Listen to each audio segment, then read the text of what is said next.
Hi all, so this is a video about the area of a triangle, so it's in trigonometry.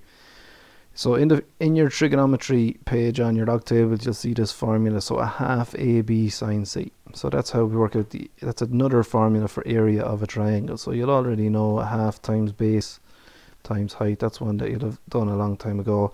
And then in coordinate geometry, there's another one, a half x1 y2 minus x2 y1. That's when you've got coordinates. So those are both area of triangle formulae as well, but this one is for within trigonometry, so it's another formula for area of a triangle. So a half AB sine C, so A and B, they're two of the sides, and the big C is going to be the angle. So the A and the B must be either side of the angle. Alright, so when you look at the diagram, the A and the B must be either side of the angle. So that's the most important thing here. So in this triangle, we've got an angle here, we've got a side here, a side here, a side here. So from this statement, you must know that you use the two sides that are either side of the angle. Okay, so if I was to ask you which two sides are either side of the angle there, well, you should be able to see that it's the 4 and the 6, because the 7 isn't the 7. The 7 is across the triangle from it. So we must use the 6 and the 4 as the A and the B. Okay, so that's A, that's B. Or you could switch them around. You could call A 6 and B 4. Okay, it doesn't really matter. But once you know that, that's the most important thing. Then you just put it into the formula. So it's a half AB sine C. So a half times 4 times 6 times sine of the angle C, which is 50 in this case. So nice and easy, you just put it on the calculator. And I'm getting 9.19 centimeters squared. So, okay, so when I round it off to 2 decimal places there. So that's the area of that triangle. I've worked it out. So if you want to pause the video and just try these two. So they're similar again, just make sure, so particularly for the first one, the second one here is actually more straightforward, but the first one, just make sure you're picking the two sides that are either side of an angle, okay, and that the angle is in the middle, and then you're just putting it into a half AB sine C. So if you want to try it yourself and then play on the video, and I'll go through the answers.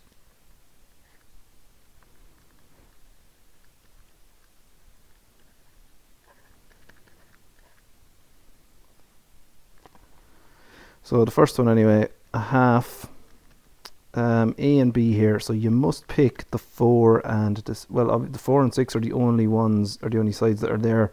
But you can't pick the 80 here because you don't have the two sides that are either side of it. Okay, you don't have any length here, and you have no way of figuring it out because it's not a right angle triangle. You can't use Pythagoras or anything like that. So you have to use the angle 70, and you have to use the 4 and the 6 as the A and the B. So a half times 4 times 6 times sine of 70. So 70 is in the middle of the 4 and 6. And when you put that on the calculator, then you should get 11.27. And remember it's centimeter squared because it's area. The second one, you do a half. Now this is very straightforward. You just use the three things that are there. It's just a half times 6 times 2, or you could do a half times 2 times 6, it doesn't matter, times sine of 40. And then you're just using the calculator again. And we get 3.86 when you round it off to 2 decimal places again. So that's centimeters squared. So that's basically it. That's how you put the numbers, put them into the formula. The biggest thing to remember again is just pick the angle in between the two sides.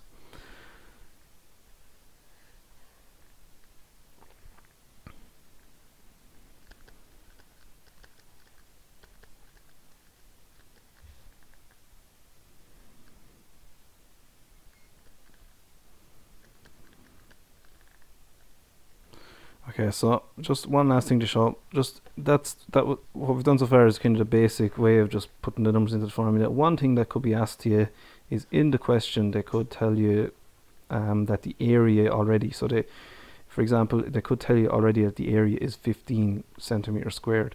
So if they tell you that, then you just have to put everything into the formula. So remember, the area is a half AB sine C.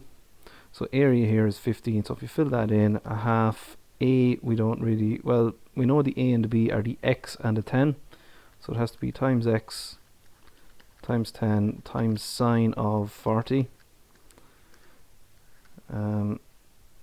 So that has to be, so then you just have an equation with everything in it. So if you move over the half and divide it same as times 1 by 2, so that would be 30, and then divide that by 10, so you should get 3 is equal to X sine 40.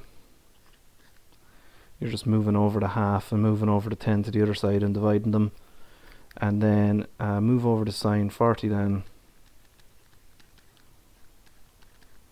and so 3 divided by sine 40, and you get 4.67. So I just wanted to throw that example in at the end there, because that's it's kind of another layer of difficulty on top. It's where you're given the answer and you're given, and you know the formula already, so you're just putting everything in and you're moving things across the equal sign. So it comes up, you'll see in an awful lot of other things as well, where they kind of give you the answer and then you form an equation and you move the everything across. But that's just something as well that could come up with that formula with area of a triangle in trigonometry.